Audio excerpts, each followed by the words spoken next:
मोना, तुमसे कितनी बार कहा है कि थोड़ा घर के कामों में ज्यादा ध्यान दिया करो। आए दिन तुम्हारी शिकायत आती रहती है कि यह काम नहीं करती, वह नहीं करती। इस रोज रोज के किचकिच से थक गया हूँ।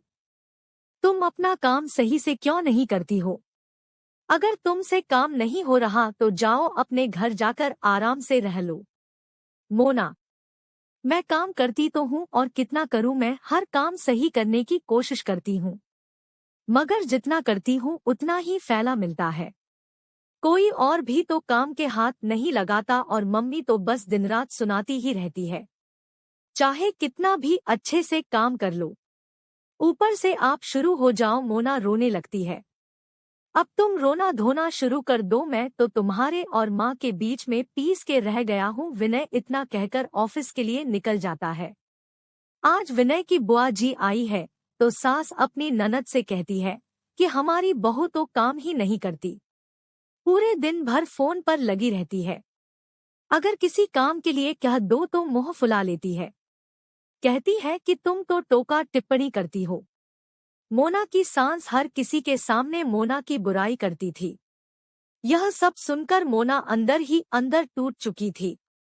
वह अपनी तरफ से पूरी कोशिश करती थी ताकि किसी को कोई परेशानी नहीं हो, लेकिन फिर भी उसे इतना कुछ सुनना पड़ता था। वह हर वक्त बस यही सोचती रहती कि मेरी क्या गलती है, शायद मुझमें ही कमी है जो लोग मुझे सुनाते रहते हैं। वह किसी से कुछ कह भी तो नहीं सकती थी। पति उसकी सुनता नहीं, सास से कहने का कोई फायदा नहीं, क्योंकि उसे करना वही है जो उसके मन में आता है। धीरे धीरे मोना डिप्रेशन में चली गई। उसे हर वक्त ऐसा लगता कभी कोई गलती ना हो जाए।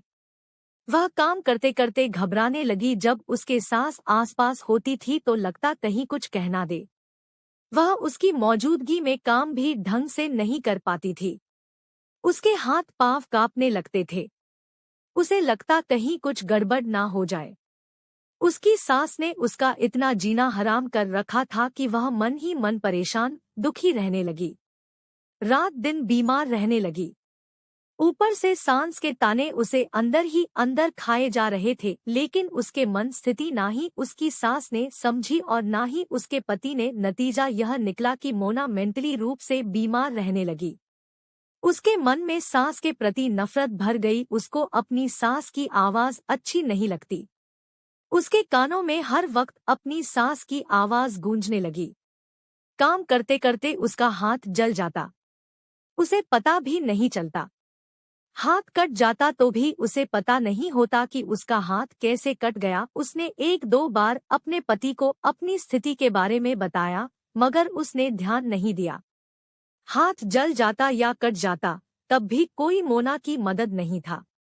वह तकलीफ में होती, फिर भी काम करती रहती है। एक दिन वो जब किचन में काम कर रही थी तभी उसी चक्कर आ गए और मोना का हाथ गैस से लग रहा था।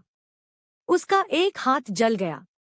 वह 1 घंटे तक किचन में पड़ी रही, लेकिन किसी ने नहीं देखा। जब सारे घर में धुआं धुआं होने लगी तब घरवालों ने देखा तो मोना किचन में पड़ी हुई थी और उसका एक हाथ जल चुका था। उसके घरवाले मोना को हॉस्पिटल लेकर गए। वहां डॉक्टर ने कहा कि यह तो मेंटली बीमार है, आप लोगों ने इसका पहले इलाज क्यों नहीं करवाया? ऐसे लोगों को बहुत ज्यादा ध्यान की जरूरत होती है। अगर आप लोगों ने पहले ध्यान दिया होता तो आज इनकी यह हालत नहीं होती। दोस्तों, घर के किसी सदस्य को इतना भी टारगेट नहीं करना चाहिए कि उसका जीना ही मुश्किल हो जाए। हर व्यक्ति में कमी होती है, कोई व्यक्ति कंप्लीट नहीं होता है। हमें अपने परिवार के सदस्यों का आपस में पूरा ध्यान रखना चाहिए, उनका सम्मान करना चाहिए। उसे बात बात पर ताने नहीं मारने चाहिए और कोई समझे या नहीं समझे पति को अपनी पत्नी को समझना चाहिए।